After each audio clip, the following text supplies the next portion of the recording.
I know that you just said that we are live, Mr. Ty, but I do want to give some people a chance to join in with us. And I want to get myself situated so I can share our broadcast as well. But in the meantime, while I am doing that, I want to tell everyone that is on the panel today, I really appreciate you joining in tonight. I will be honest with you all. You didn't know that I had reservations about even having this conversation because of what is going on in our country.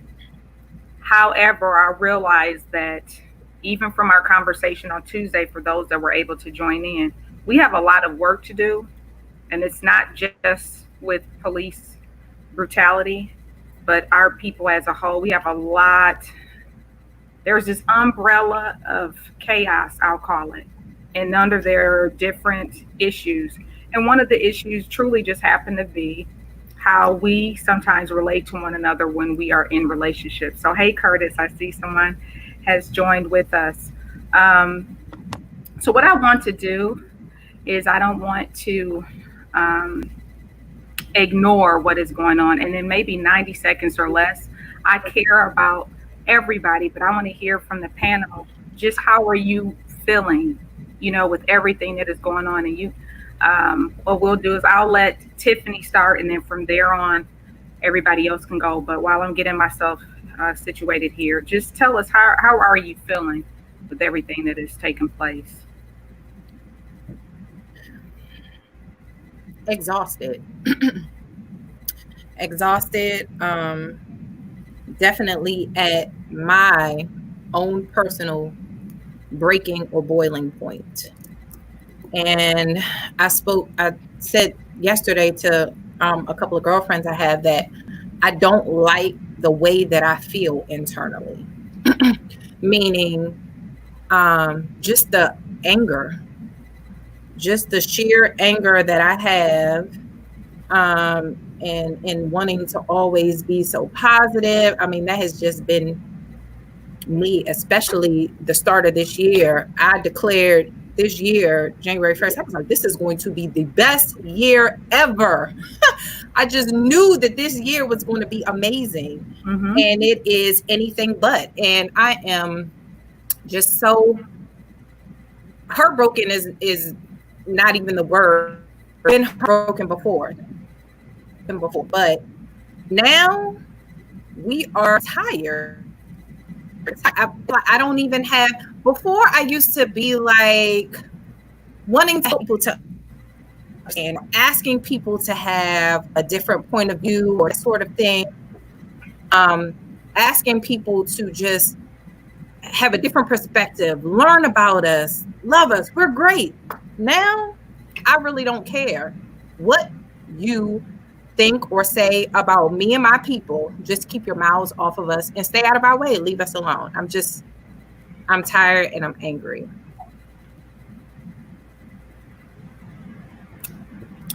If I'm honest, I will say, Tiffany, I can definitely echo your sentiments as well. Over the last couple of weeks, just having the conversations, internally here at home with the family. And not that it didn't hit home, but I think a different perspective has really been tugging on my heart after I had a conversation with Ty. And he said that he was reading something that really explained explicitly how he feels as a Black man. He says, babe, it's my responsibility as your husband and the father of our children to protect my household. And I said, yeah, you do that very well. He says, but as I'm protecting you all, I'm also the prey. And when he said that, it just took me in a completely different mindset, because I don't feel that, because I feel protected by him. But to hear him say that, that's a whole different level of responsibility. And to be flat out honest, in my opinion, fear. That's a lot of weight for a person to have to carry. Yeah, and so this especially this week, I have just been emotional. I have had to apologize to my family constantly because the tears won't stop. And I think it's just going to take me some time. I'm already very analytical and overthink everything, but this right here, it just, yeah. I don't have the adequate words to articulate how I truly feel.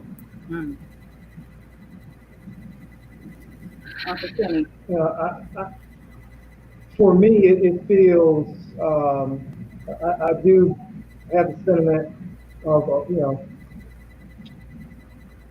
of being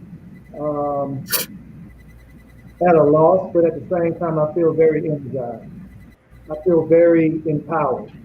I feel very, because I know, see, when your environment, I believe it's a couple of things. Do we have to be stronger because you're here, or are we stronger because you are here? And on that note, I try to be that person who makes everything, everyone else stronger. And I really feel energized because at this point, all eyes are on what we do right now. All eyes, we got the eyes of the world on us. And at this point, let's take advantage. And I can't change anyone else. I feel like Tiffany. I don't care what other people feel or think about me. I know who I am, and I know what I am, I know what I'm capable of. And my conversation with my children have been a little bit different. I feel like I want to empower my kids. I don't tell my kids about the fear of what could happen, because I think when we do that, we play right into the game of being the sheep. And I fear for my child. I have a young black son and a daughter. I'm a black male.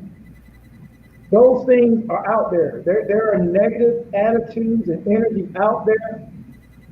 But the one thing that I feel empowered to do is provide positive energy for myself, and what I radiate out into the world will make my environment one person at a time. So, I mean, that's how I'm feeling right now. Okay. Me personally, when this all happened, I was enraged. I was very upset. I started to look at things that I kind of went on as the norm. And I started saying, this is blatant racism. And I just kind of went along with it. You know, and I'm not even going to say my ignorance, my stupidity. I brushed it off as this is just how people are. But this opened up my eyes a little bit more. I know every day that I leave out the house, I'm battling with racism. And I try not, and to this point, it has not affected me as much as it does now. I have a grandson, and I don't want to have to teach my grandson he gets pulled over by the police, you know, put your hands on the steering wheel, look straight forward, short answers, no sudden moves. I don't want to have to do that with him. That's why this stuff has to change. I had a conversation with somebody regarding the 4 officers that were charged. And this person said, well, they're being charged. I'm like, but that's not enough. I said, you can't throw a steak to a dog you've been starving its entire life and say it's enough. It's not enough. This has to change. This has to change. We can't keep living this way. And I'm under a controlled anger right now. Controlled anger. That's a good one. Ty? So we had this conversation Tuesday, and I think we've been having it way prior to.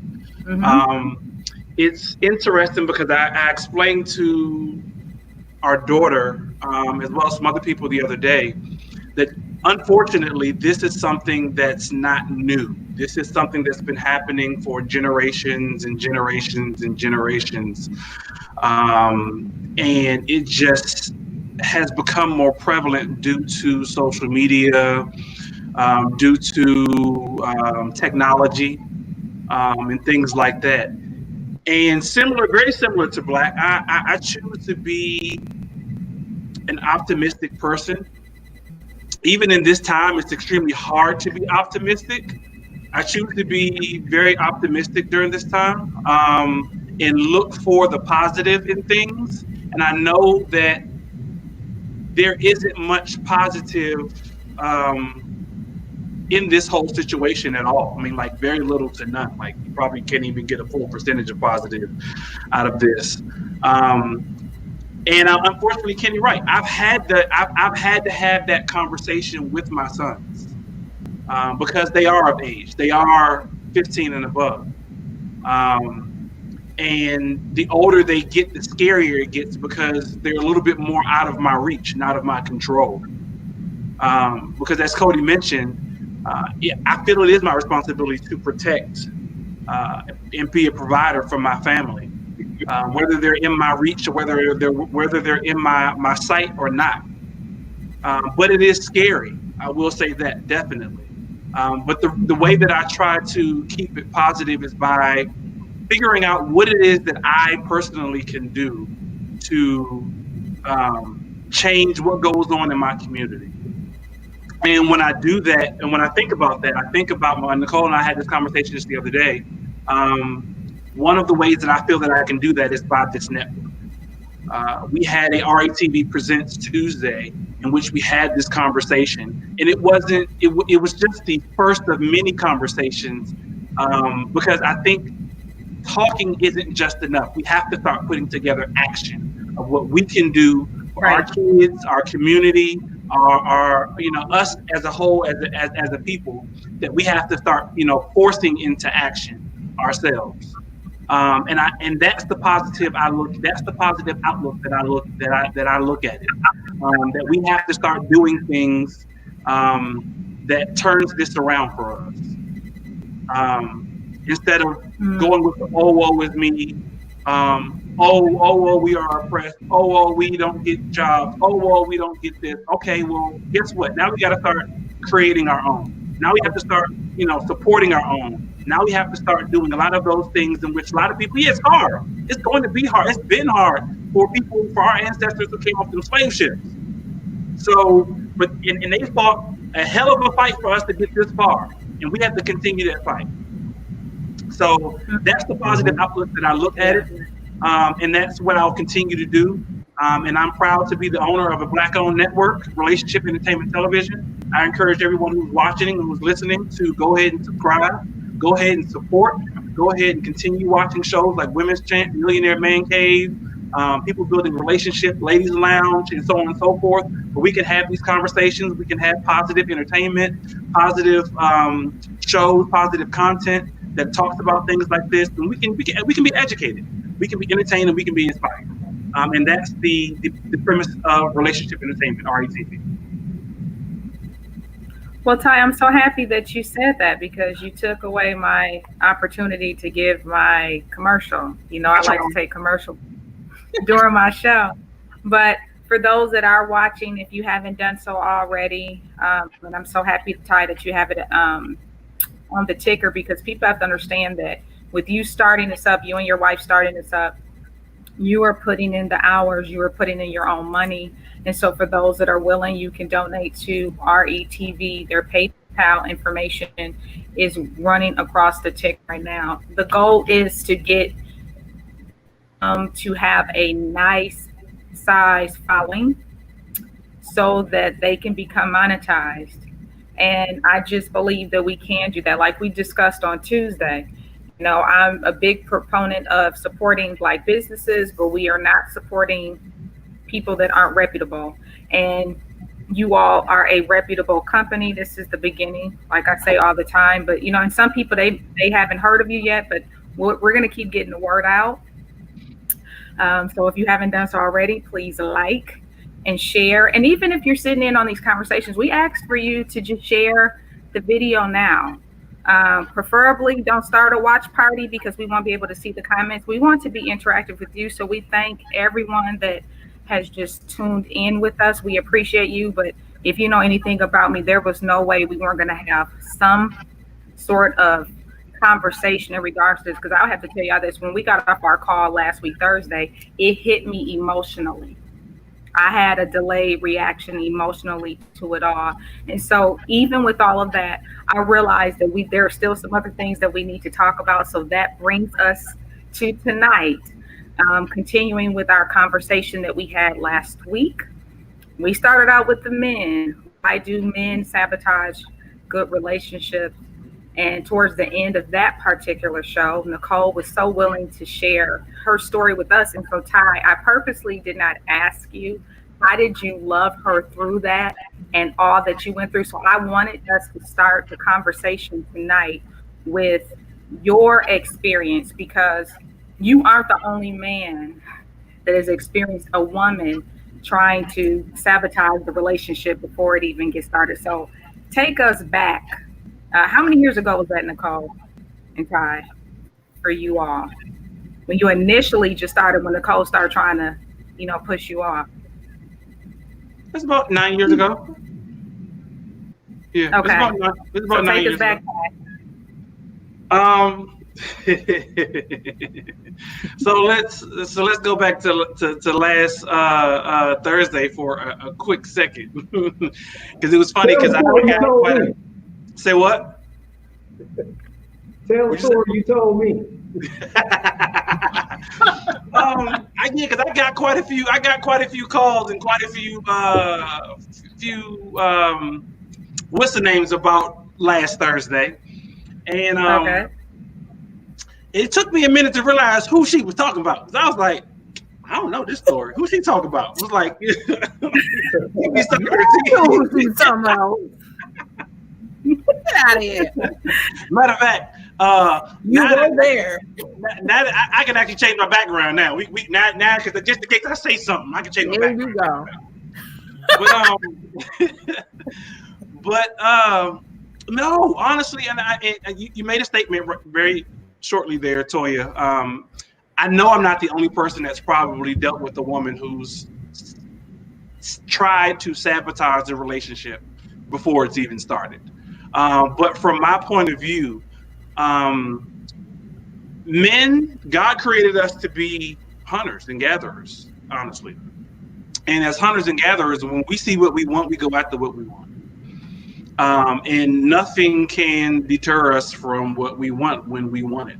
And so I know we started this conversation about, how men sabotage good relationships with good women. But when a man sees what he wants, he goes after what he wants, and he does his darndest to get it. And that was me in my situation. I always get conflicted when I make this statement. Unfortunately, my first marriage didn't work out. And I say unfortunately because nobody gets married to get divorced. Right. But then I flip that to say, fortunately, it didn't work out because I had the opportunity to meet Nicole along the way. And meeting her was something completely different for me. It was a breath of fresh air. It was something that I saw that I knew I wanted to be in my life.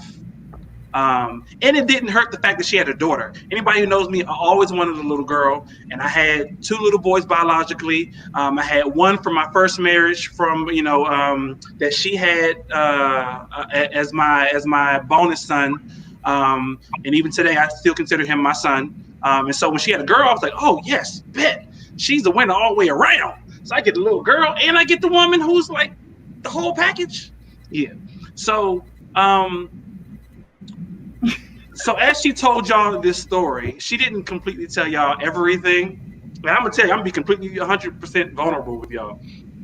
So yes, we dated, and we both, were kind of, playing the field per se, and so on and so forth.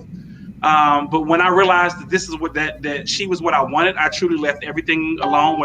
And she does not believe that, but I truly left everything alone, and solely focused on her and tried to show her how much I loved her, how much I wanted to be with her.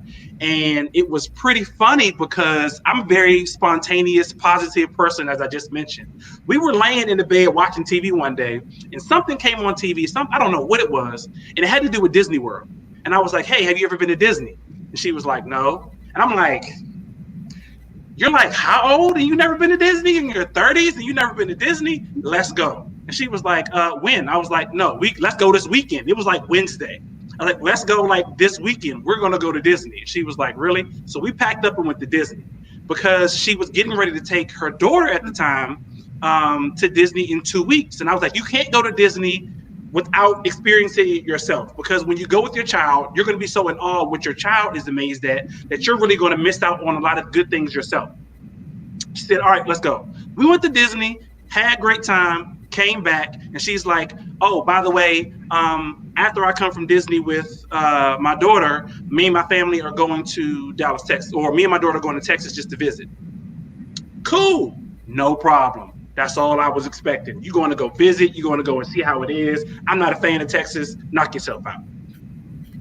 She then comes back and says like, yeah, while we were in Texas, I was taking a look at some places and things. I was like, well, why would you do that? We're like in a committed relationship. Like, where are you going? Like that wasn't like, no. So like you said, I really didn't take it too serious.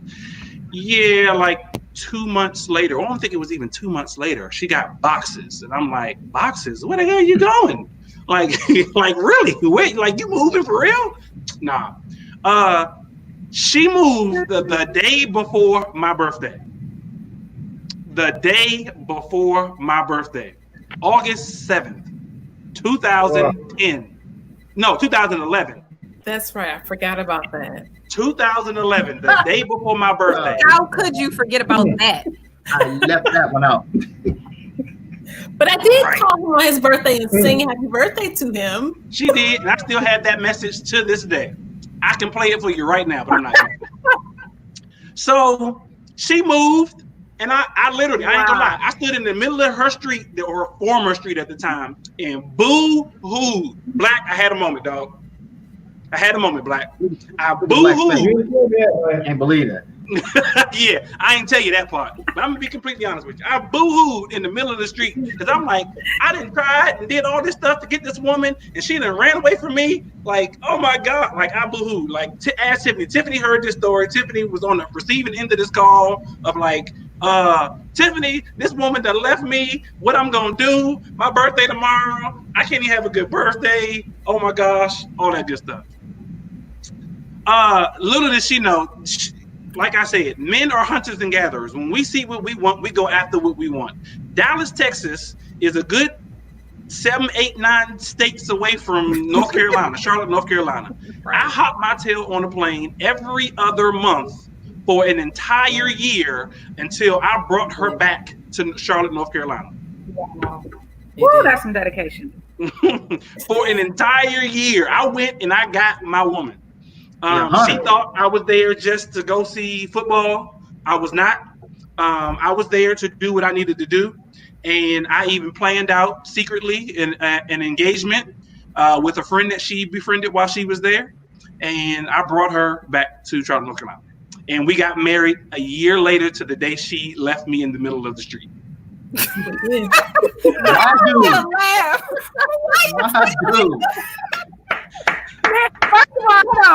Wow, your story, you got Cody sounding so low down, man. You got like she I had to go ahead and do it. Not only did he go get her, but in a sense, he wanted to send other people after her because I went to Dallas for work. I was going to Dallas for work, and he was like, well, you know, Nicole down there, so you should reach out and see. And guess who ain't want to see me? No, I couldn't thank you, Tiffany. I was all the way in Dallas. I was like, all right, let me go, and I'm gonna talk some sense to her head. She was busy. She wasn't busy. She was good, right? She wasn't busy, but she was busy. I said, okay, all right. Y'all funny. Yeah, so she left me in the middle of the street. She sabotaged this good loving that I was trying to give her. So she did not sabotage. Oh, my man. Yeah. That's how that went down. Hey, Ty, quick question. Yeah. You think she would do the same for you?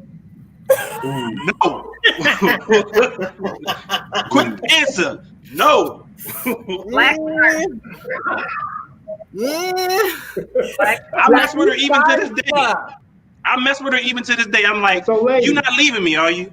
And she's like, you got me. I'm not going nowhere. I'm like, I just got to make sure. I don't want to be in the middle. Hey, I'm going. You don't want to be in the middle of the street.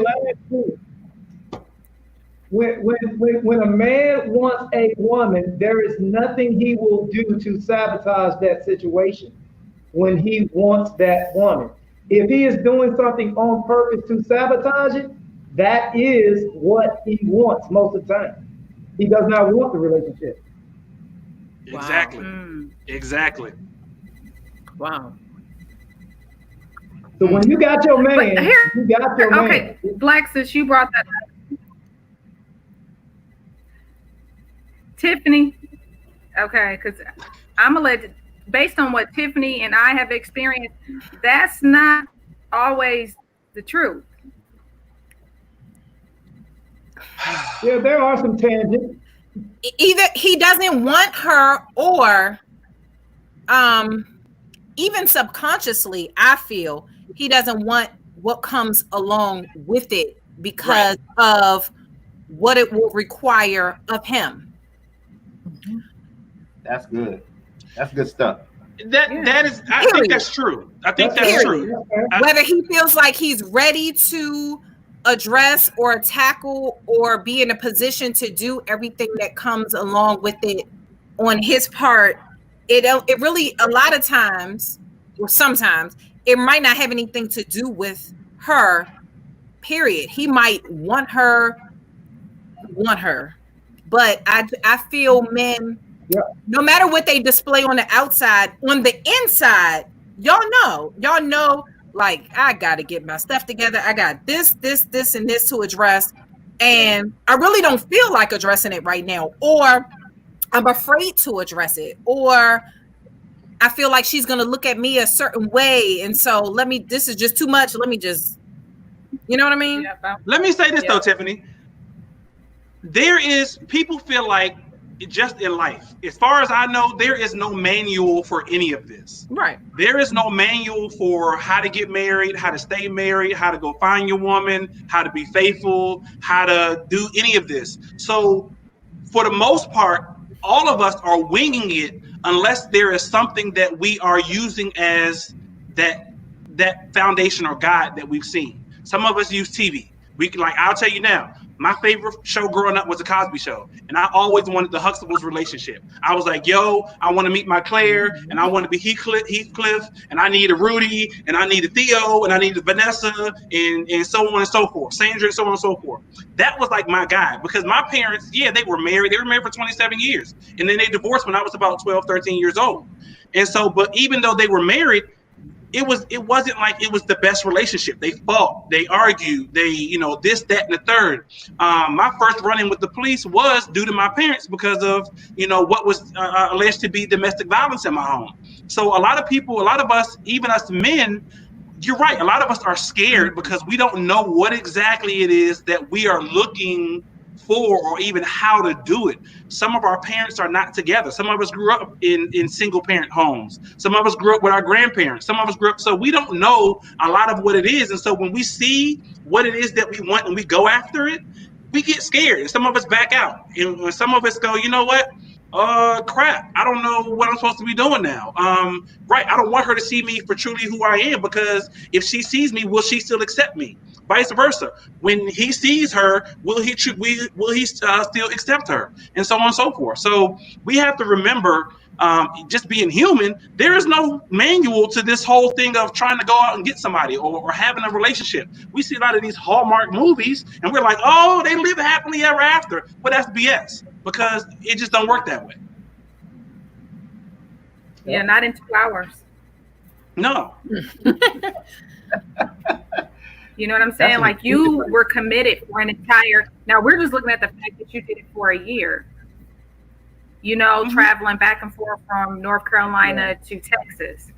But the time before then, and you could have been like anyone else. Thank God you were the stronger of the two, because you could have used what you just listening to you now, Ty. You could have used that as, right, my parents' relationship didn't work. And you have some people, see, this is why we need relationship entertainment television. This is why we need counseling, my dear people. It is imperative because I believe that for some men and women, because of parents divorcing or being in homes with domestic violence, it has affected them so that they are afraid of commitment. So they go so far in a relationship, and then when it's getting serious, and like Tiffany said, they may actually want that woman, or she may actually want that man, but because of the fear, because, you know, I'm divorced as well. You're right, Ty. Nobody gets married, unless they just off in the head. Crazy. Gets married thinking, okay, yeah, my divorce date gonna be on such and such day. Nobody does that. We get when I got married really thinking this is who I'm gonna die with. It didn't work out that way. In all fairness, I got to give ourselves that time. Some people may say, oh, you need a year to get over the relationship, or you need 5 years. I'm like, no, 5 years, I'm almost 50. You know, you're right. We don't have this. It's true. We don't have this book, and I'm sorry, y'all, because my internet is acting funny again. So there's a bit of a delay for me, but we don't have a manual that says this is how our relationships will work out. But this helps when we have these conversations, because when you get different perspectives, sometimes you hear that someone has had an experience somewhat like yours, and it gives you hope. Ty and Cody, I feel like you two represent the hope. Uncle Kenny came on being honest. Black is giving us a different perspective, because again, it's not just black and white. With this, there's so many colors involved when you talk about relationships. Yeah, and that's why, like you said, this platform, and not even just this platform, because this platform, in my opinion, is secondary. And I know that through counseling, you talk about getting help. I've gotten help. I've gone to counseling. I've gone to therapy, all of that good stuff. And one of the things that I learned is, it starts with me. And when it starts with me, I have to now make the decision to become what I want my children to see, what I want my community to see. And so now in my household, in my relationship, in my marriage, and whatever it is that I do, I have to set that example for my children. So my children see, yes, Ty and Cody may not always get along, but at the end of the day, they love the hell out of each other. And they will do whatever they can for each other. And yes, there are times where they love each other. I hope, for the most part, I hope they see 90% of the time or 99% of the time, we are loving each other. We are supporting each other. We are giving them an example of what to look to for when they decide to go get married, and when they decide to go, chase after a woman. I hate to use the word chase after a woman, but go find their woman. Or, go find their man, or whatever, however you choose to, do that. Seeking. Yes. And seeking. that's a good way to put it, seeking. I feel that it is imperative, yes, Ty, that we do have these conversations. But I want to thank Uncle Kenny last week, because you were really transparent. Like, I sometimes realize that Jeannie wrote Cody and Ty's story should be, but we don't realize when we're helping someone else when we open our mouths. Because a lot of times I feel like, I think it's natural for us, and I was born a woman, so I can only speak from the perspective of a woman for some things. I hope sometimes for me, we will internalize things. I love you. I love you. There you I go. love you. I love you. I love you. But I want to say this. We can internalize and think it was something with us, but the whole time it was the other person. You know, and I'm not saying it doesn't take away what we need to work on. Like, we all have to work on our stuff, but sometimes you can internalize and think it's something wrong with me. And that's what it was And for me, Toya. That's what it was for me. You know, when she left, I'm like, whoa, like, yo, like, I made up in my mind that this is what I wanted, and I'm doing all that I'm thinking I'm supposed to be doing to make this thing work. And all of a sudden she goes, deuces. I'm like, yo, like, first of all, I'll say this. A man's gonna go, I put everything aside for this. I could have been doing this the whole time. Now all of a sudden she done got up and left, and this is what I get for this. Yeah, and being the other, accountable party in that situation, I had to reassure him, it's not you. I'm not ready. And I didn't know how many other ways to say that other than just start dating, and maybe things will change. And he was like, no, I'm not. No, I'm just not. That ain't what I want. But like, to your point though, Toya, that can, and you mentioned this last week, either you or Tiffany mentioned this last week. When stuff like that happens, it can change the dynamic of a person's mind or thought process, and then all of a sudden they become the Kenny, where they become a dog. Not Kenny, I'm not calling you a dog, bro, but they become a dog, or they become, promiscuous, or whatever the case may be, where they're out there doing their thing. They're out there doing dirty. They sleeping with this chick, sleeping with that chick, or it's like, because I gave my heart to a woman and she did me wrong. And so that answers your question from last week. Why do men sabotage? Because there are times when we too are hurt. We too have been put in predicaments and put in situations where we gave our all, we were ready, and all of a sudden you do stuff the day before our birthday. Okay. Can I touch on that? That wasn't the case. But I made up for it, and I married you the day before your birthday a year later. There we go. Sure did. Nice one. I just want to touch on that. Nice Growing up, I really didn't have an idea what a relationship looked like. I knew that my mother loved me. I knew she was very encouraging, but I just didn't have an idea what it looked like. And it's really strange, when I went off to college, I happened to connect with a man that owned a liquor store, and he had several other businesses. He took me under his wing. He had a wife and a son, and I saw that, and I was kind of blown away by it, because I hadn't really seen that growing up. So when I tried to get into a relationship and mimic that, I didn't know what I was doing. So I kind of, when it came to those situations where you have those you have to have the talks where you're on one accord. And I'm the person that, when it came to the conversation that men would consider difficult, or we don't need to talk about this right now, I was the dude that was like, why are we talking about this? This don't make no sense. I was the dude, that was the self-sabotaging I was doing to myself. When it came to being on the same page with a good woman that wanted to sit down and have this conversation with you, that we would be on one accord, and I was the one that just was like, no, we don't need to have this conversation. We good how we are right now. But she's like, okay, we're good, but we could be better. But I didn't see that. I didn't see that at all. And that is a helpful thing to admit, because I feel the number one thing, and a lot of people say it, but they don't really, their actions don't show that they agree with it. But communication. And for men, I want to say, well, let me back up. So I say communication and say that you say you want a woman to communicate, and men and women, we say we want a man that will communicate, but how receptive are you really when somebody is expressing to you how they feel about something?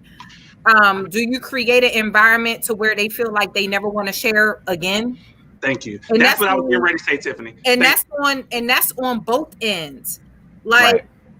You should be able to express your heart to your partner without worrying about how they're going to react. If they're going to make you feel worse than you already do, or if it's going to go and make them do certain things. So I just think that we just have to, when we say we want a certain thing, really want it and really stick through it and listen. Don't look at,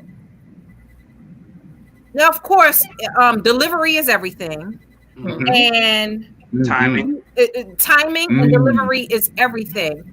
But if you're on the receiving end of it, don't look at everything as an attack. Yeah. Because it's not, it's like if we all keep in our minds, it's us against the world, not us against each other, we'll be all right. I'm trying to tell you how I feel. I'm not attacking, I'm not bashing. If I felt like you were just horrible, I wouldn't be here. Yeah. I'm trying to express to you now how I feel and how we can move through this.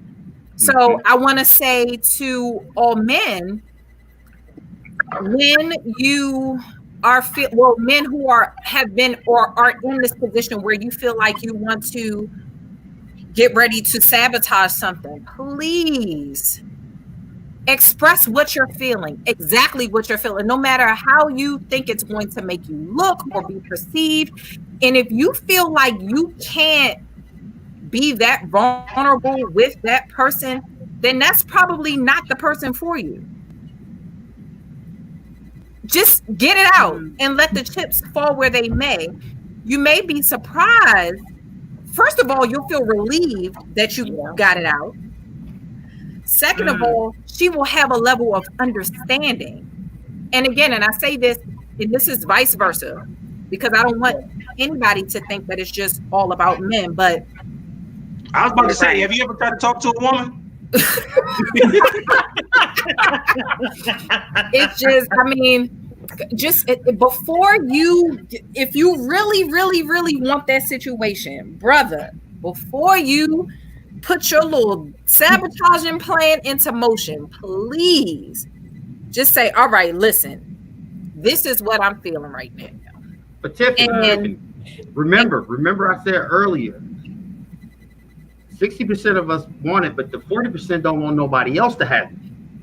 So we want it, but we don't. And then we don't want nobody else. So we want you to sit and wait for us when we're ready, when it just don't work that way. That's true. That's true, Kenny. That's true.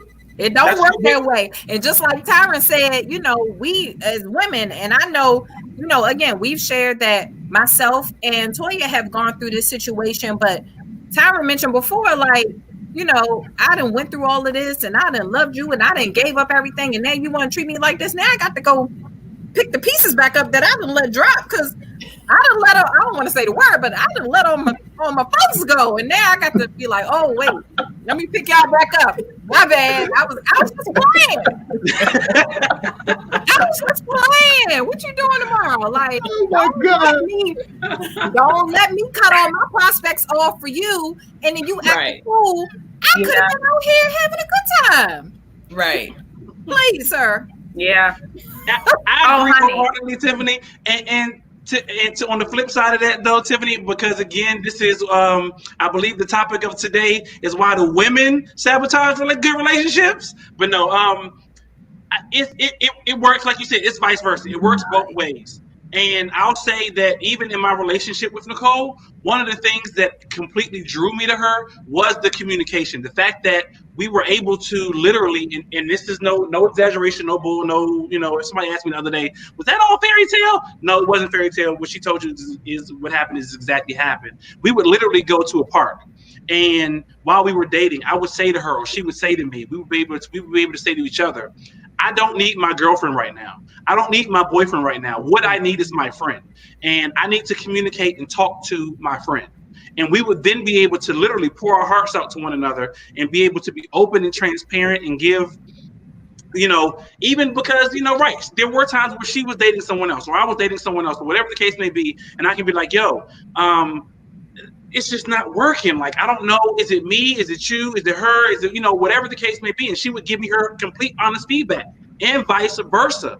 And so I encourage people to continue to have those communication, have that communication, to have that conversation, and create that environment. Because if that environment is not created to talk, I'm sorry. Us as men, we already don't like talking as it is. So we're not going to come to you and we're not going to talk. And vice versa as women, when you do come to talk, again, like Tiffany said, it's about how you talk, when you talk, where you talk. If you come to me and you doing this, if you come to me, I cut you off. I don't want to hear you. I don't got nothing. Whatever you said went through this ear and out that ear because you were not talking to me like I deserve. Like I feel like I deserve to be talked to. Well, fellas, why don't y'all do what we do? We just say we need to talk. And those words y'all don't like to hear. Nope. People like, oh man, I gotta go water the grass. Oh man. Nope. Yep. And don't say we need to talk. Look at Black. And we need to talk later. No, we need to talk right now. I need Right to now. know what you're talking about. And that's true. And as a woman, I will say, I have girlfriends who will tell certain situations.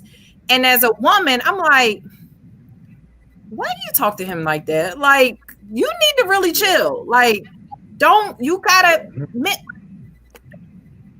chill. And as women, again, we have to hold each other accountable. That's true. If they're telling us certain situations, I cussed him out and this and that. Why are you cussing a man out? Don't do that. Don't do that. And then on the flip side, men, and I'll just speak for me personally.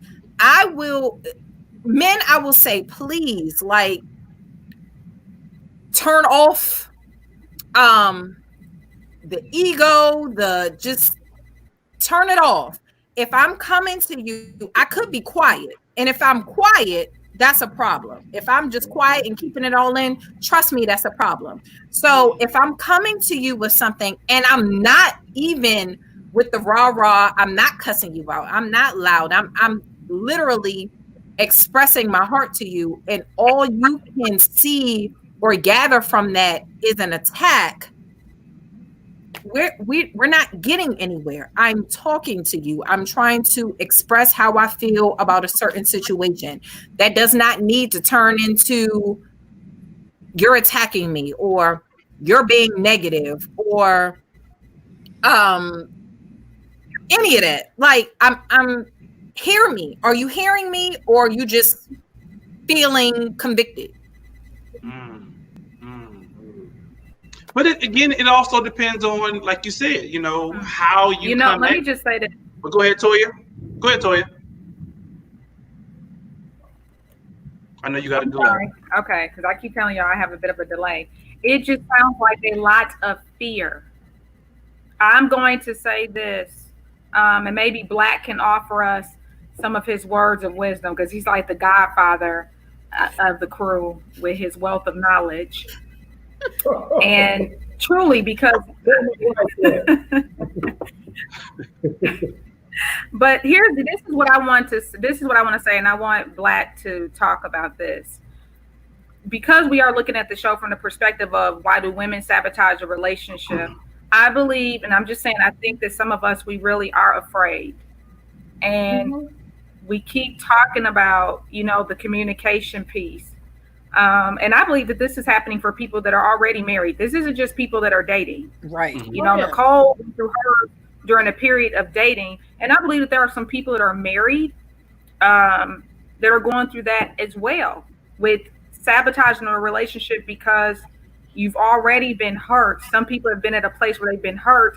And I'm going to tell y'all something that one of my leaders told me, my pastor, when I lived in Mississippi. He said, Toya, when we as men share something with you all and y'all use it against us, we will Ooh. never open up to you again. Mm-hmm. And so I believe, like, not only men, but I'm gonna speak for myself because we're gonna be honest here.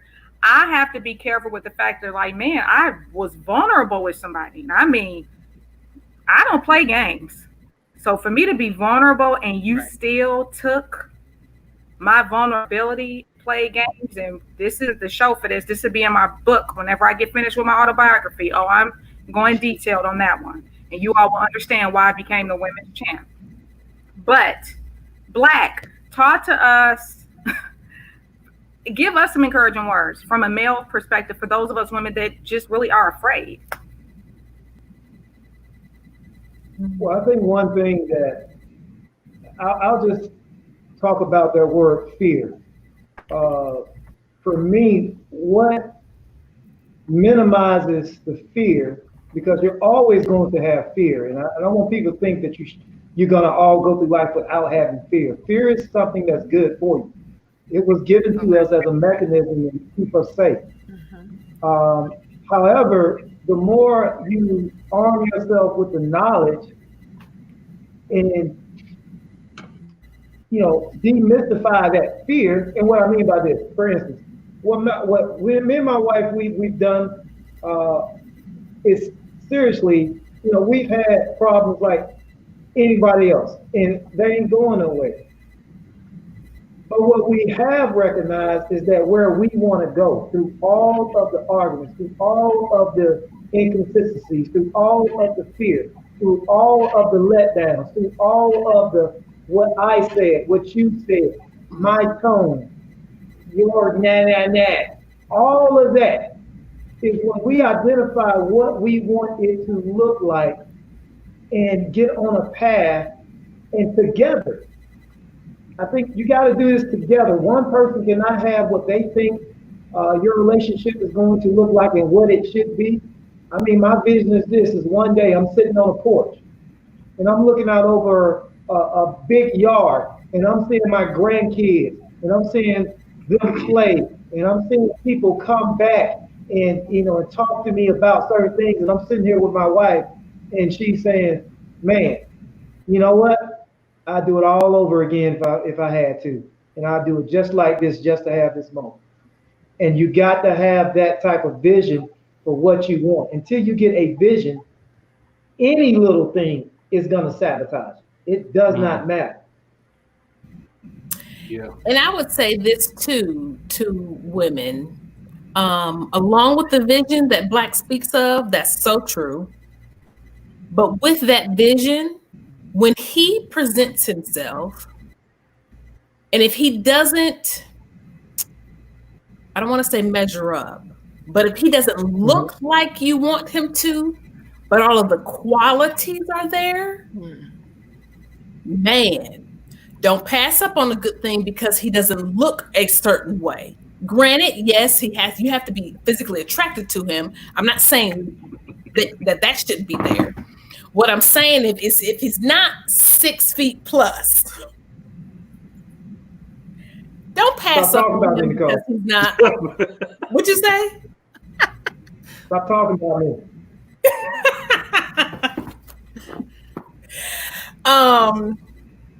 Let's not be so shallow.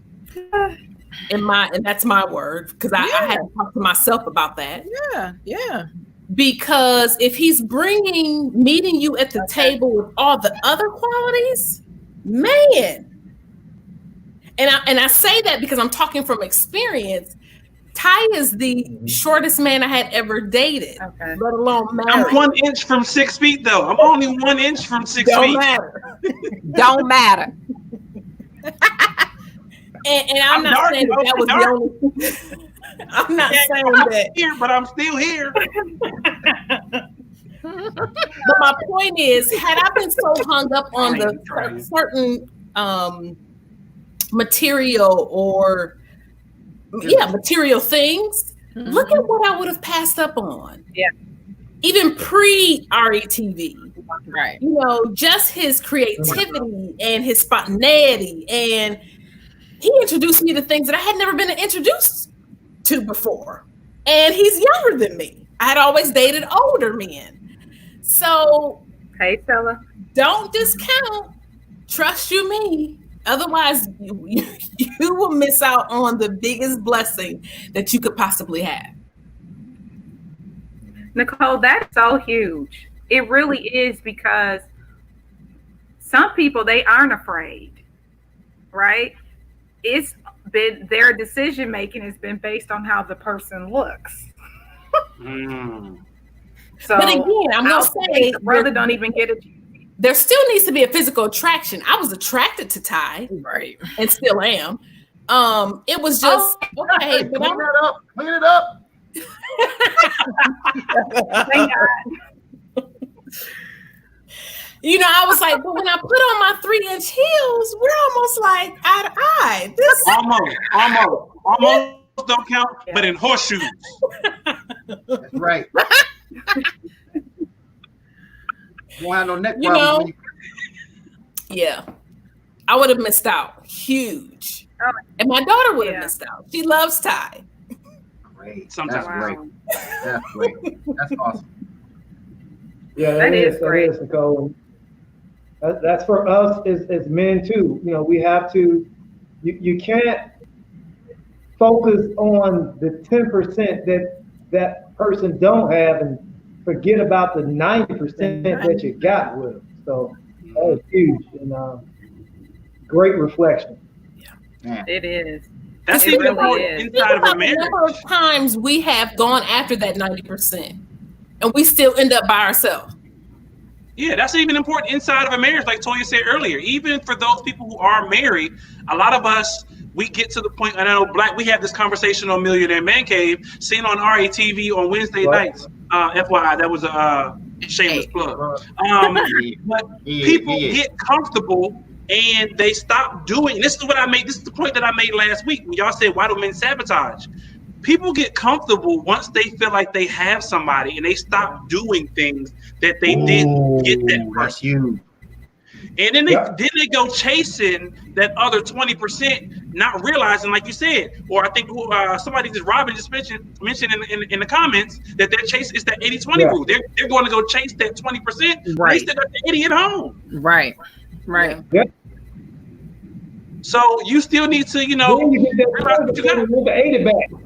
Exactly. And that's what y'all were talking about. We come back. We talking about we coming back. Yeah, we come back because we realize that we didn't gave up the 80% for 20%. Yeah. Yep. Every time. Absolutely. I want to touch on that 80-20 There's thing. layers to it, man. Everybody thinks that, it's that 80-20 applies to just people. But that 20% can be something else that takes you away from your 80%. It don't have to be another person. That's true. You can take your 20% and engulf yourself into church, work, and leave your husband and your wife sitting there Right. alone.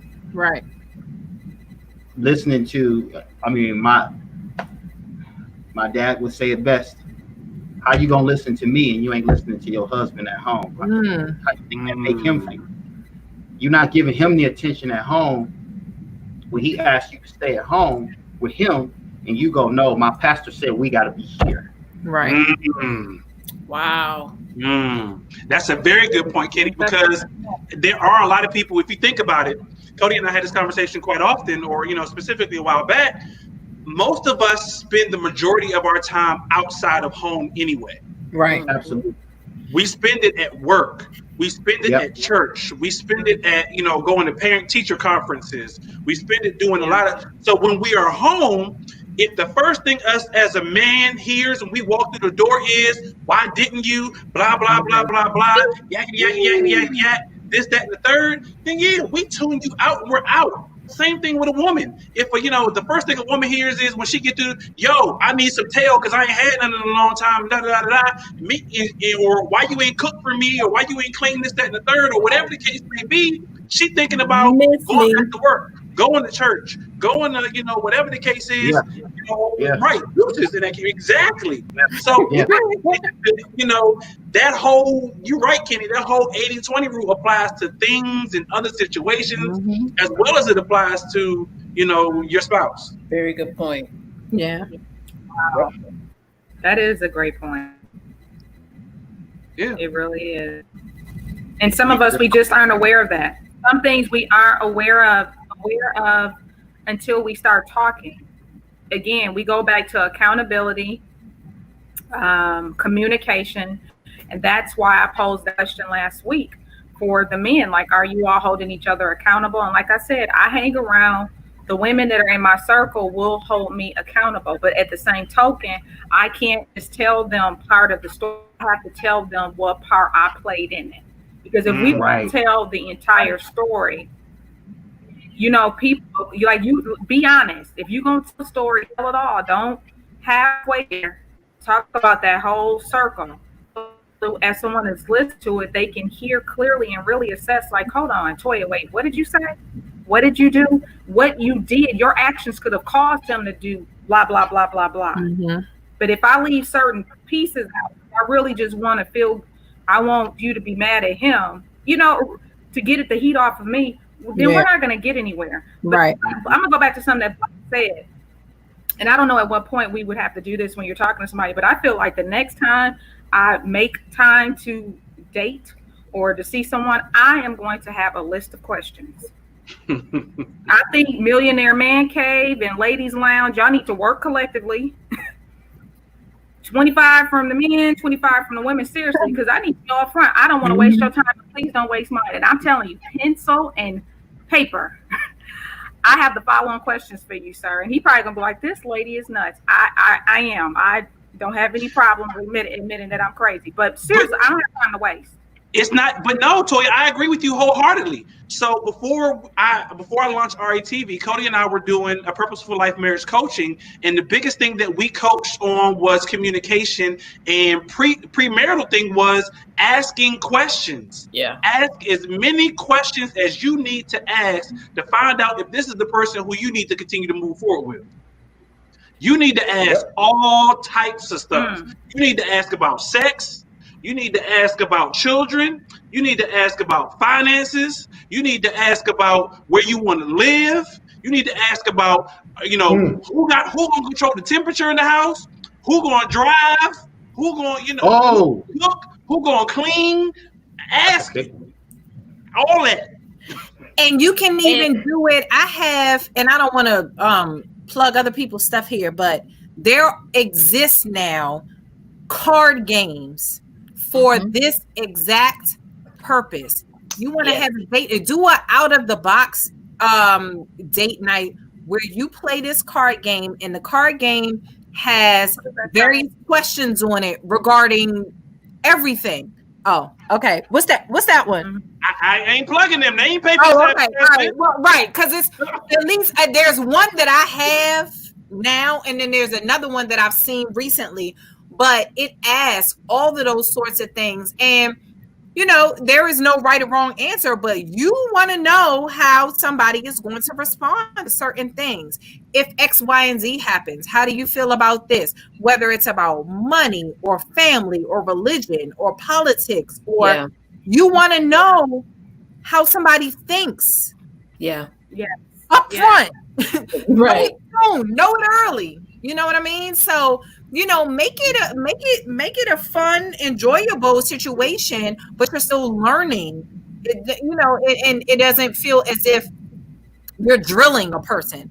Right. Reading from a list. No, you can make it interactive and find out what you need to know. Look, Lauren wrote, my number one question would be, do you have any trauma that is unresolved or unaddressed? Absolutely. Well, a lot of people won't admit to that, though. I was about to say, a lot of people might not even realize that they. Right. And I think by default, everybody's answer should be yes. It should. It should be. It should. You're smart. If you in touch with yourself, you absolutely correct.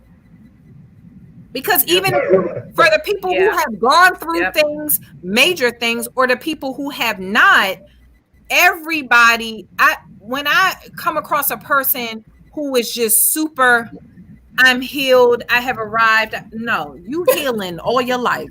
Right. You go to therapy. Because if you don't go to therapy, you ain't healed. But even if you go to therapy, some people go to therapy 2 times and be like, I'm straight. That's what I said. Has Jesus touched you?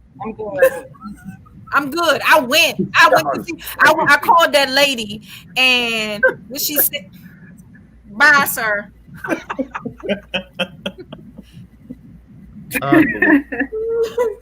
Yeah.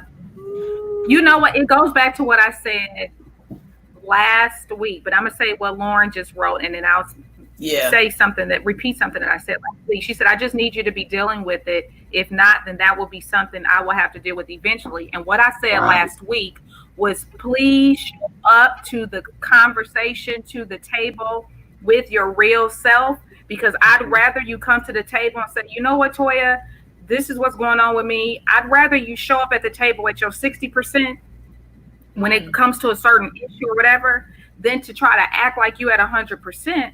And now 6-7 months down the line, and I've been spending time with you, I've grown to love you. Now your stuff start coming out. And like I said last week, we shouldn't be having any surprises. Right. It should be a discovery. Those aren't the type of surprises that you want in a relationship, but let me decide. That's what we have to do for each other, women and men. We have to let the other person decide if they're up for the challenge. Because I'll tell anybody, I'm straight up, brother, I'm going to challenge you. And I'm going to say it with a smile. You got to say it with a smile. I'm going to say it with a smile. Woo, he's not going to smile. No, because he's going to know, oh, she's not playing any games. No, I'm not. So if I'm not playing games, I don't want you to play any either. I'm going to tell you, this is where I am. And I'm going to let you decide. Go home, think about it. We don't have to talk about this tonight. Go let it marinate. Go marinate. But give people an opportunity to decide if they want to be a part of that or not, as you are healing, as we hope that you're dealing with it. Right. And as Ty and I have done over the years, I was very infamous for saying, when you ask a question, be ready for the answer. Right. But that's also to say, when I give my answer, it needs to be in a non-judgment zone.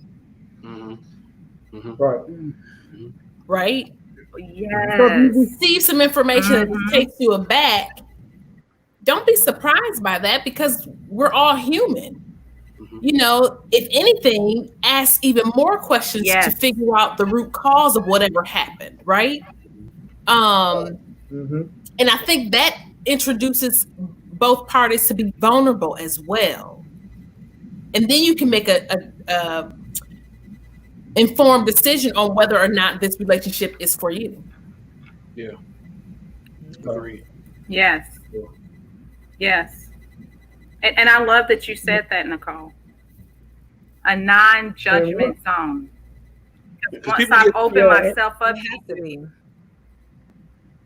it absolutely has to be. That just in general, you know, we talk about communication, and part of the communication, when we communicate the things that we may not be happy with in that relationship, we all have to be very careful to present them as, this is the thing that I'm not happy with, not you as a person. Right.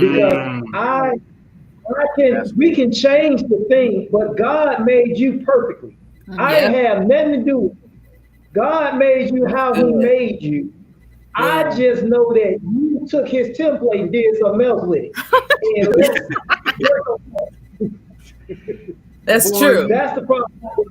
I got a problem with you dealing with it. So how we, attack the issue, not the person. Right. And it's okay to say that directly. I love you as a person, but here is something: the action that took place. I can't process it. So I got issues with that. And maybe it's me, but that's causing a gap right now. I gotta write that down. I gotta remember to do I that. believe you are. Yeah, but I told you, Black is the Godfather. Black, you got me over here writing this stuff down. Like, I gotta write that down. I'm happy with my conversations I gotta have. It's not you as a person. I'm so serious. You need a guidebook. I'm so serious because people get offended and they gotta. I guess if you lead with that, then maybe they'll be more receptive. Yeah. Wow, that's a good point. Yeah. Sometimes That can go. Yeah, suggestion box. What you say, Black? I said sometimes they're receptive to it. It don't work all the time. I can say that. This is true. Okay. Put a disclaimer in there quick. When you start putting it in reality, you're like, whoa, he didn't say that. He didn't say she was gonna throw a play at me.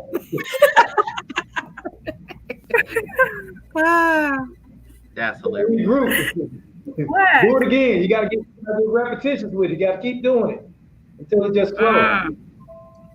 You have to create that environment. If you don't create that environment, then it ain't gonna happen. It ain't gonna work. It ain't gonna happen. If you can't create the environment where you can be open and honest with the person, then you're right. They're not gonna listen. They're not gonna be receptive to it. You have to be able to sit down and you can be joking, you can be funny, but you have to say, you know what, I'm serious at this time. Right. We need to have a conversation. And like Robin just said, it's about effective communication. We have to sit down and have this conversation, and this is what I need you to understand. And it's not going to be something that's going to happen overnight. It's going to take some time. And you going to have what's the patience? Mm-hmm. The spirit. You going to need patience because you merging two different people together. Two different dynamics, two different family dynamics are coming together to try to create one. It's gonna take a minute, and that's what people don't understand, Kenny. People feel like like their stuff don't stink. You are human. You make mistakes, and so because you make mistakes, so do other people. Right. So you can't expect somebody to come to the table completely scot-free or completely clean. Right. You ain't come to the table completely clean. Nobody wants to be wrong. Nobody wants to admit that they're wrong. Yeah. In certain situations. I mean, you gonna make a mistake, you gonna be wrong. It's not. There is no.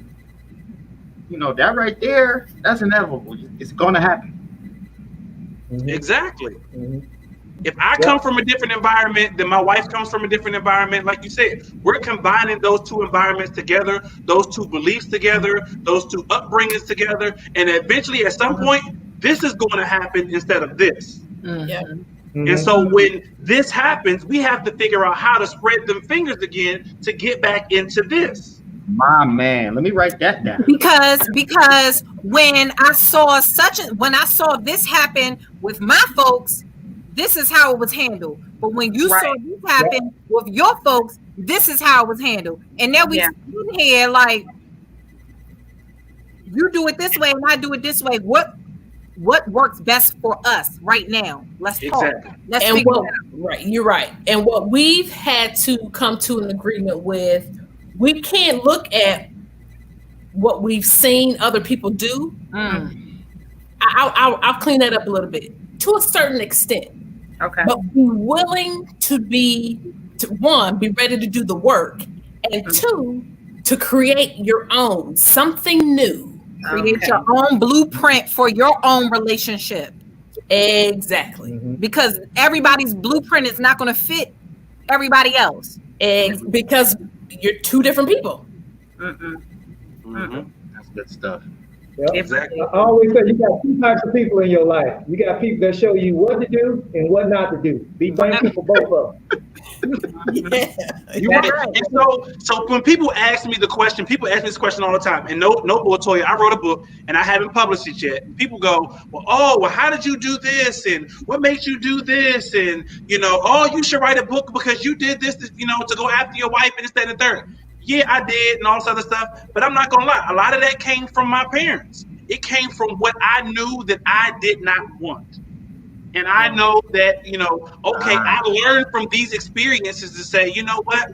Because I didn't want that, I have to change that within myself to make this better for my situation. Even in my first marriage, I knew I did not want certain things Right. from my first marriage to carry over into my second marriage. Right. So I had to change things within myself, do things a little bit differently to make my second marriage last longer or, than my first marriage. Right. Right. Again, I didn't come to the table like my stuff don't stink. And that's half the battle. It is. It is, because not everybody has that awareness already. Yeah. Or ready to face it. So. But we're looked at it as if we're sabotaging. But like I said, there is no book written. Because there's no book written, we're like, we're flying by the seat of our pants. Mm-hmm. And sometimes, like Tiffany said, we're not ready, or we haven't, gotten to that level. We are, let's be for real. We already know women, y'all mature like 10 times faster than us men in the first place anyway. So sometimes it takes us a minute. Their bodies do.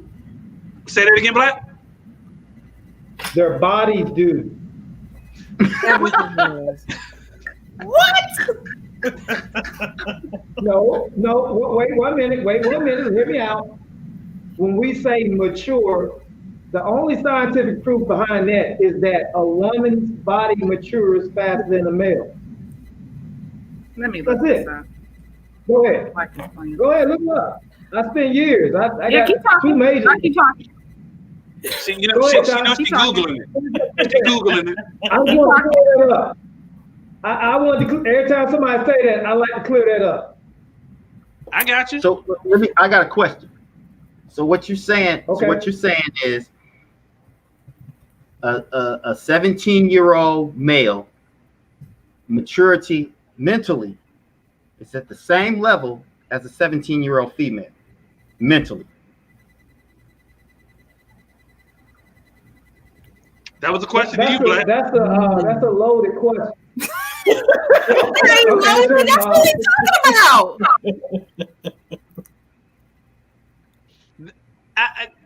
talking about. I feel you. Hold on, mature at different levels. We just can't say just one or two male and one female. Did they mature faster? Okay, let's just say right now. When I was 17 years old, out of all the people in the school, I was nominated class president. That don't mean my maturity level was much more than Eugenia Williams, who was very, very smart. She's one of the smartest girls I know. But our equity, what we bring to the world, can be different. That's what I'm saying. So, but when we say, that's what I mean. That's what I'm getting to. Is more to it than just what I think. That's a good point. That's a good point. That's a good point. That's a good point. But I think what the ladies are talking about is relationship wise. No, I don't know. Tyler saying that. I mean, if I'm wrong, women. We got 3 ladies on the panel. They can check me right now. And say, hey, no, Uncle Kenny, that ain't. No, you right. No. Here's the thing. I don't know about relationship wise though.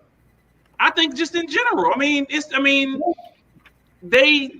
tend to, and it's no knock on us men, but us men, we usually, we think about back on the playground days. Us men are the dudes we running around chasing them, pulling, their pants down and hitting them and so forth, and those type of things. And meanwhile, the girl, she like, stop playing. I'm gonna tell the teacher. I'm trying to focus on my work, and because we try to act foolish, we silly. Because you couldn't say you liked her. I'm gonna pull your hair instead of just using my words saying I like you. Pretty much. You couldn't do that. You couldn't do that. Yeah, get out in the school, man. You'll be No, you gotta yank some hair or something. Right. See, it goes back to ego. Even at that age. Absolutely. Look, let me tell you something. Black, I didn't have a lot of time. That's right. What'd he say? Caveman Kenny. Caveman Kenny.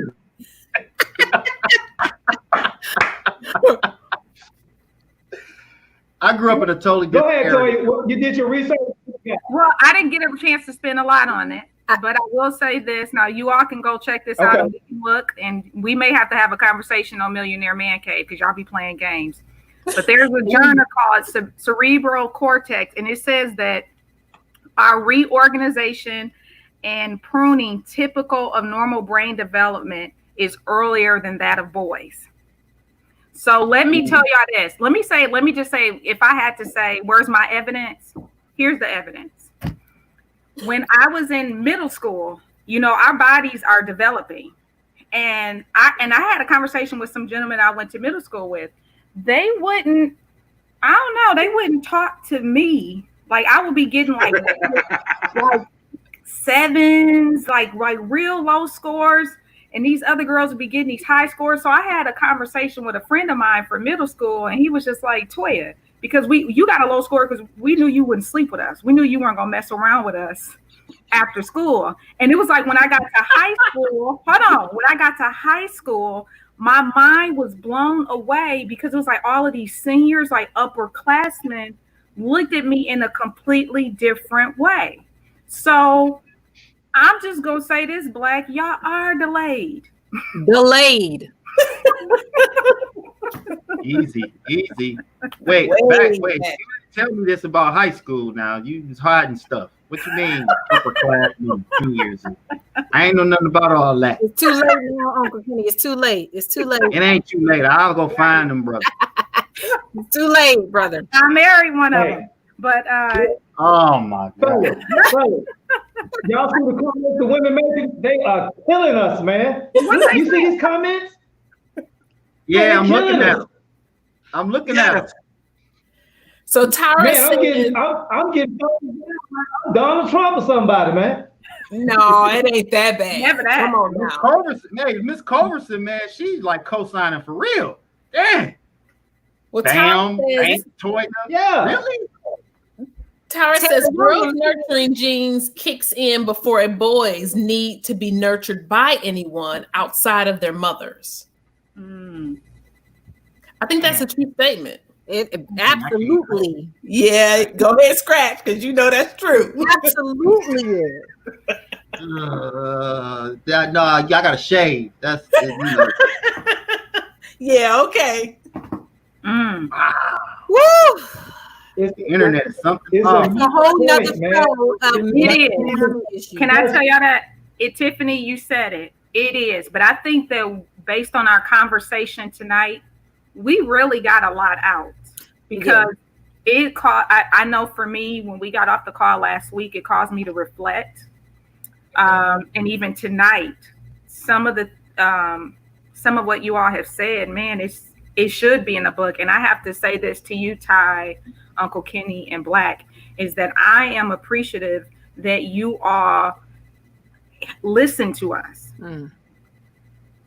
Like, truly listen to us. And granted, I'm not married to any one of y'all. Praise God. I know you in a different way. We're related. So I know you by default just because we're related. But I say that to say this, that you all have been willing to come on and just talk to us, because I really believe that some women, especially on tonight, are going to have to consider their ways. And I believe Uncle Kenny will a lot, and Black and Ty, what y'all said last week, and Ty, even some of the things that you said tonight, you're helping some man realize, brother, don't give up. She's a good thing. Yeah. Don't give up. You were committed for that year. So I'll start it off like this. I am grateful for you all tonight. I am grateful that we've gone through another week and you all are still here. I was not going to start this show without addressing what's going on in our country. And our people need these conversations. We need these platforms. We need to hold one another accountable. We need to communicate, because in order for us to build strong communities, we have to build strong people. Yeah. Yeah. Not that you're perfect, but we need to be strong. And we are a lot stronger together. I mentioned that on the other call. It's that fist. We can't keep doing this. Yeah, you cute over here, you fine over there, you doing your thing over there, but man, I'm gonna tell you something. This punch is gonna hurt a lot more than this slap. I had them So both. let's You bring ain't it together. lying. I'm grateful for yeah. Good deal. Yeah. So Tiffany, I want everybody in like 90 seconds or less as we get ready to get off of here. Please tell us, what are you grateful for, my sister? Don't No, think that hard. no, I'm definitely grateful for the camaraderie, for the talk, for the openness, for the transparency. Um, it's great.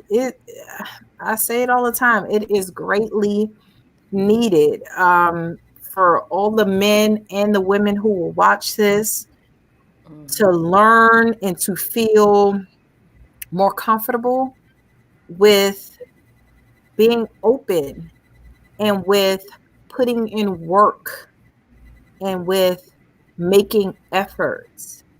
And, I don't know whether maybe if they know that, first of all, it always feels good or feels humanizes you when you realize that you aren't the only one going through certain things. Mhm. Yeah. So, Mm, um, mm, mm-hmm. I just think this opens up so much for whoever's watching. Like, hey, goodness gracious, I'm not the only one who went through that, or I'm not the only one who's afraid, Mm-hmm. or I'm not the only one who's having these struggles and difficulties. And just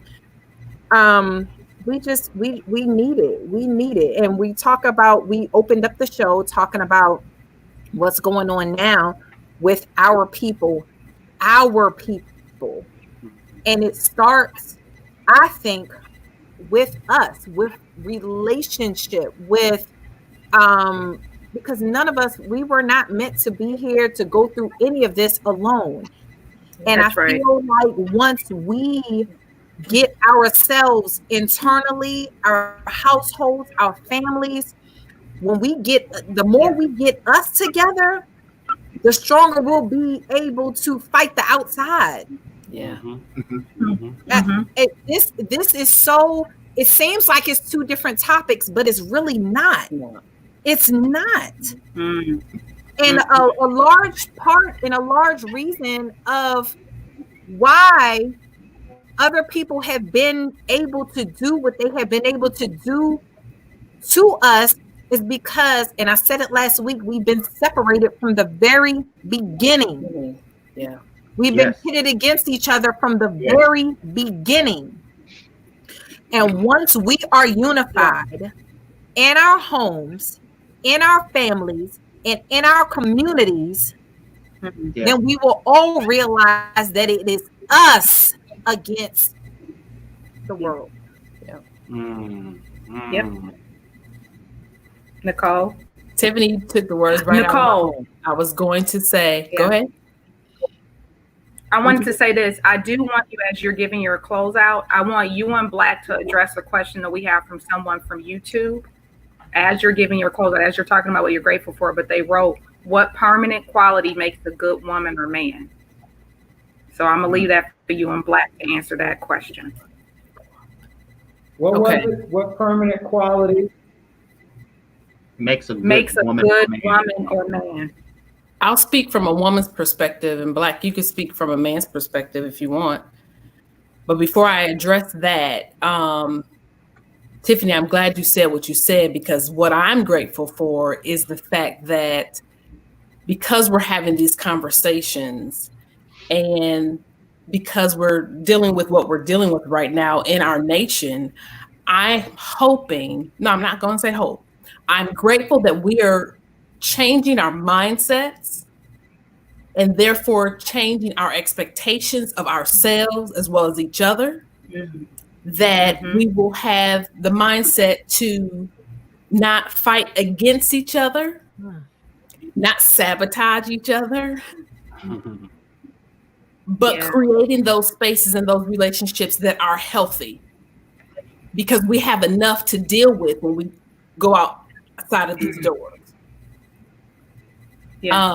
So I'm grateful for that we're moving in that direction and that we're holding ourselves accountable as well as each other.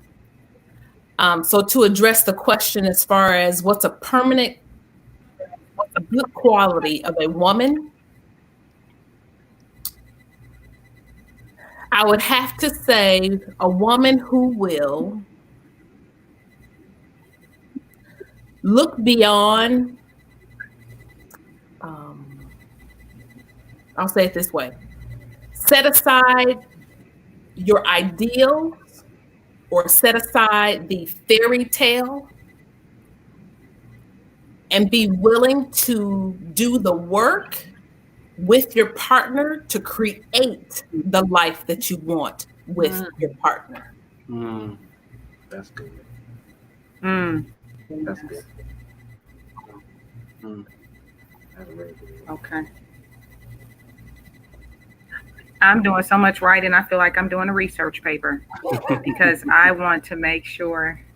I'm serious. In other words, tell you, Nicole, this is knowing great that it's not information. going to come out the box that way. It don't come out the box. We have to create. Let's build. Let's build and We have create. to create it. And we are so creative and innovative. And I mean, look, y'all, we created this nation. Listen. Yes. So we were able to do that. Our ancestors were able to do that. We come from great stock. Let's pull from that. That's right. There you go. I know that's there right. you go. Yeah. Exactly. Yep. You're hitting it right there. That's a great segue. Mm-hmm. Is it my go Let me now? say this. Well, you know what? It sure is, Black. Why you ready? Because black is hot. Let's go. Yeah, Cody, you are hitting on something that is getting me. And I want to talk about what I'm thankful for. And for one thing, I'm just so thankful for just being able to go and wake up and inhale air. And if you don't, that's something to be grateful for. Just ask the young man in life that passed who couldn't get no air. Yes. You know, think about everybody who's not on this earth, who have gone through things. You know, I'm thankful for just having all my faculty, my arms, my limbs, because it's so many people that don't. I mean, I'm so thankful for my family. I'm so thankful that God created me as to be one of the first. So in my family, on both sides, I am the first person in my family to ever go to college and graduate. Wow. Since me, there have been multitudes of people who in my family are now, that's just second nature now. We go to school, we graduate. That's awesome. I mean, I'm so thankful that and grateful that I spent over 20 years as an educator, and I was able to just hear the needs and hear the concerns and encourage kids not to be what I wanted them to be, but just have the courage to be who you have inside of you, you know, and a lot of people don't get that opportunity, you know, to be able to work with people and be able to affect them. I'm just so grateful for that. One of my kids put some stuff on here today who's now a teacher. You know, being a teacher and you're able to influence, and I never want you to be a teacher, but if that's in your heart, you do that. And now it's like they snatch the baton from us and just keep going. I'm just so thankful and grateful for that. Nicole, you said something that's so important, and it's about, you know, if we take a look at what's going on now, it ain't, you know, I told my wife the other day, how dare I complain about what's going on today? When we were brought over here in chains, stripped from our homeland, when we changed, stripped from our wives, stripped from our families, stripped from our villages, chained up, ball over here on top of each other, feces, people dying on top of us. Some of us killed ourselves, suicide. That's to get over here in this country. And we ain't want to come. Then we get here. In spite of all that, we kept our culture. We kept our integrity. We kept everything we got. And while we were still being killed, while we still being beat, we built this whole damn country. Yeah.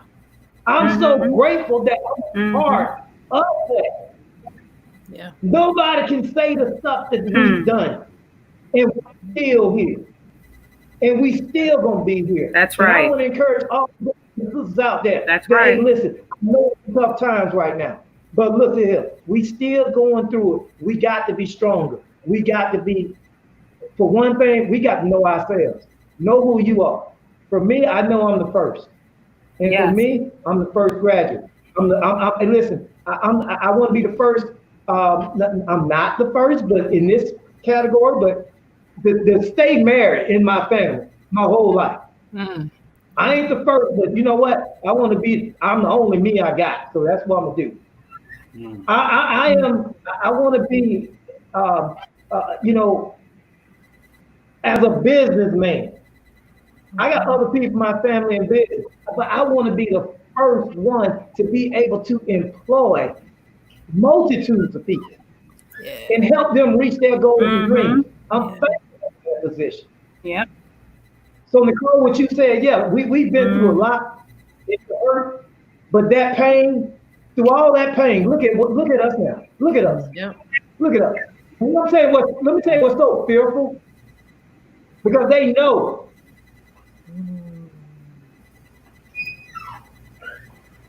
As we begin to grow together, they know. See, a thief is always afraid that somebody gonna come rob them because they know they took something they ain't supposed to have. Wow. Mm-hmm. Oh, Yeah. let me tell you So all something, we Black. got- You ain't gonna do this to us tonight. You sound like my dad. You're not gonna do this I'm tonight, just Black. sorry. But yeah, that's it. Not at I'm 8:36. I'm done. I'm done, y'all. I'm done. Because I'm Thank gonna tell you this, you. because we're gonna have Uncle Kenny and Black. Thank you, because we will have more conversations. And I'm gonna let Uncle Kenny go and Ty go, but we will have more conversations on this because I told them we can't correct what's been going on for centuries in 2 Right. hours. You know what I'm saying? Absolutely. And the people don't know. You may think that I've known Tiffany or that I've known Black. I just met them last week. We got on air, like I said, I didn't know them from Adam or Eve. And just get this, building that trust. I trusted that Ty was going to bring somebody on that was going to add value to this conversation. And I didn't know anything about Tiffany. The fact that she asked that question on Millionaire Man Cave, it made me go, it resonated with me because I've experienced it, right? So it's about connections. And Black, that's why I said, you're not going to do this after 8:30 p.m. Central Standard Time, because we will be talking more in depth. And I'm serious. Because it's like, brother, I wish I had one of the church fans here. I started to get hot. I'm ready to fan because of what you said. Truly, you're able to we are so strong, and we need. Let me put this plea out there: we need Black men that are educators. Our young boys, our young girls, they need to see you. We need businesses, because I'm gonna tell you something. The teacher don't get paid enough. That's at all for what they do. But we'll be having more conversations. I told Ty last week, y'all, I couldn't sleep. I text Ty very late y'all time because you guys are an hour ahead of me. I said, we have to talk about this before we do the show next Thursday. So I'm appreciative. Like, we will have more conversations. I want everybody to know this isn't the end, but we're going to have more conversations in regards to the state of Black America, because I believe it's a lot of us that want to get some movement going. It's not just us talking. We have to put the information out there. So I'm going to say this again. If you're watching, please like, share. I don't care if you share it once every day. Somebody else new needs to see that RETV is a Black-owned network. Amen. That's that. Uncle Kenny. Absolutely. I just want to say I'm grateful to see 52 years. Growing up in my time in Milwaukee, we were divided by a street. White people stayed on one side of the town. Black people stayed on one side of the town. And in that side of the town, we were relegated to just a portion. We couldn't go as far as north as we wanted to go. We had to stop. So I'm grateful that I'm able to see the age that I am I'm also grateful for these two brothers because I feel like now I've gained some friends. Ty I've known, but I didn't know of him. But now I feel like I can call these two brothers and have a conversation. I'm a divorced man. I'm here by myself a lot. Um, and I have, I desire to have conversation with men. I think I can call these two brothers now. Mhm. I ain't got to hear fluff. Absolutely. I ain't got to hear fluff from the older guys. Oh, it's going to be all right. Jesus, God is able. I know all that. I need some. Why they substance. got a wife in bed with them?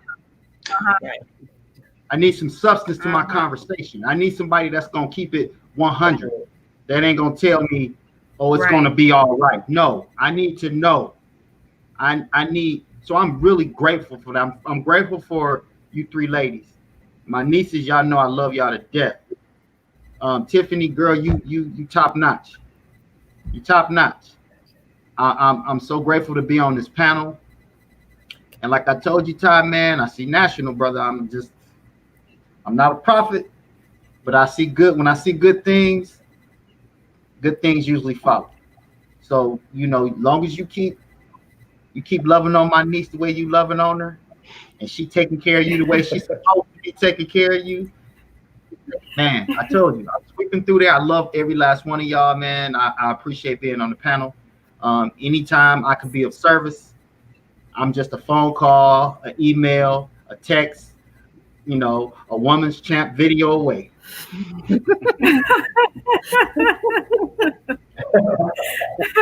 Ty, thank you, Uncle Man. So I'm grateful is what I am. I'm grateful. Not just thankful, but I'm grateful for this opportunity.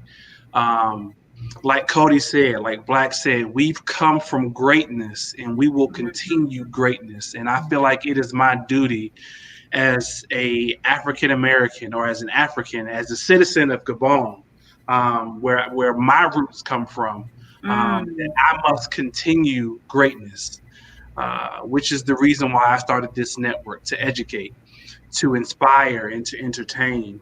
And that's what Women's Champ is about. That's what Millionaire Man Cave is about. That's what Ladies Lounge. That's what People Building Relationship. That's what all of the shows on this network are about. So I encourage, I employ, I urge, I'll even beg you, to continue to, like Toya said, share this content, share this information, share this network, share whatever it is you can, so that way we can continue, as Tiffany said, to build up our community, that we may continue to educate one another there. Because once you know better, you have to do better. And we must hold each other accountable for that. We have to hold each other accountable. So yes, Kenny, you have my number. Call me. You have a spot on Millionaire Man Cave. You have a spot on Relationship Entertainment Television. I'll go down the line to my cousin Tiffany, who I love dearly, my best friend outside of my wife, because we've known each other since birth, 6 months apart. She knows my ins and outs, the ups, the downs, and everything in between. I love this lady with all my heart and will go to the ends of earth for her. I appreciate you. I honor you. I respect you. To Toya, who I've learned, and I've met through marriage. I can't stand your ass. No, I'm joking. Come on. Come to the table, brother, with the truth, because the feelings are mutual. Look, feelings are mutual. Keep going. East Coast, West Coast. For those who don't know, I'm glad they can work together. Relationship. We love to hate each other. That's it. We just love to hate each other. We love each other so much, dear. We just hate each other at the end of the day. I love Toya with all my heart, and Toya is one of a kind. Y'all see how passionate she is about her culture, about her people, about her family. That she is the woman's champ. She has earned that title respectively. And I appreciate you, Toya, for having these open and these honest and these difficult conversations that we need to have. I'll say the chick on the end to last. Kenny, brother, you are family. The same way Toya's family, the same way Tiffany is family, brother. You always have a spot in my heart. You always have somewhere to call. You always, if you need me, I'm there, bro. I know we're in two different states, but if you need me, I'm there. My man Black, who lives directly across the street from me, that away. And that is not an exaggeration. I can be in this house in 30 seconds if I want to. This dude has become like a best friend and a brother to me, like no other. It is a pleasure and an honor to have gotten to know you over these past 2.5, 3 years. You have taught me so much. You have encouraged me. You have inspired me. Bruh, you just don't even know the conversations that we have. Even till when my daughter sees you outside, she goes, "There go your best friend." Literally, she goes, "There go your best friend." Bruh, me and you. To my wife, there is none other. As I started out in this whole conversation, there is none other like you. There is a reason that I pursued you the way that I pursued you from day one. Once I got myself together and decided that this is what I wanted, then yeah, no matter whether you went to Dallas, whether you went to Phoenix, whether you went back to Milwaukee, I was going to follow you wherever you went. And just know that I love you to the ends of the earth and you have my whole 110% heart. To each of you who are watching this show and this network, I love and appreciate you all. Yes, I know I've gone over 90 seconds because damn it, this is my network. To each of you who are watching this show and every show that comes on to Relationship Entertainment Television, I appreciate each and every one of you. This is the independently Black-owned network that not only myself, but my wife has created, but people like Toya, people like Tiffany, people like Black, people like Kenny, people like Lynette, people like Tia, and so on and so forth are helping us build. Yes. So I encourage and I implore you to let us be your next CBS, your next Fox, your next ESPN, your next NBC, or whatever it is that you watch and you get your education or your entertainment from. I implore you to allow RETV into your homes, into your hearts. We have an app. We are on social media. We are doing all the things that we can to continue these conversations, to continue what we need to do as our part in our community to make things as best as we can. We are trying to do our part through Relationship Entertainment Television. Relationship Entertainment Television is not for just marriage, not for just singles, but it is for businesses. It is for families. It is for education. It is for everything in between. And we hope that you continue to watch us and share us with your family and friends along the way. So I am very appreciative to each and every one of you who are watching and who share and who follow and who have subscribed to us. I thank each and every one of you. I love each and every one of you. And I honor and appreciate each and every one of you. Fantastic. Oh, you sure? You don't need another 90 seconds? And I still don't like Toya. Okay. We just want to make sure you didn't need another 90 seconds times 12. As I sip with my Millionaire M.A.N cup. Congratulations. Hey, I want one of those. We got you, bro. Let me tell you all this real quick. I believe I'm going to give myself a week off just to regroup. But I am going to do a show. I want to let everybody know. I'm big on just as well as I'm the women's champ. We are here because of men. We need you, men. And so I'm going to be doing a Father's Day, a show for fathers. And so a lot of different men get to come on and talk about your experience, because I'm going to tell you something. I know my first show was about daddy issues. And as we go through these issues, we need these types of conversations so that we can bring about healing. But I want to hear from the men. What is it like to be a father? Because there are a lot of great fathers out there. Oftentimes the narrative is negative. And someone put something on here earlier, and I want them to know, because I want to make sure that I stay engaged with my audience that is on YouTube. but they had a valid question, and that's why I said we're going to have more conversations about this because I can go a lot deeper. But the question was, and we're not going to answer it tonight, but we'll address it at another show. Women made a choice between welfare and keeping the father in the home. Ooh, Was yeah. the we and our ever that? That is a great question. Wow. We're not going to forget that. But I have my own theory behind that. So when we talk about So do us I. receiving benefits, Republican versus Democrat, we're not gonna go there at 8:50 tonight, but we will revisit that. And I'm sure I'm gonna take a picture of it because we're coming back to that question. And I think that would be a great conversation with the state of Black America when we have our other conversation. Mm. So again, I want to tell you all, thank you. I am grateful that I am walking in the purpose that God placed me on this earth to do. And part of that is making connections with people and being a connector. I'm not threatened by Tiffany's intelligence. I'm not threatened by Nicole's intelligence. I'm not threatened by Ty, Black, or Uncle Kenny's intelligence. When we bring it together, we are stronger. Absolutely. So please, sir, please, ma'am, share. We pray that y'all have a good night. Be safe. Above all, please be safe. Be great, you all. I ain't that smart anyway. Yes, you are.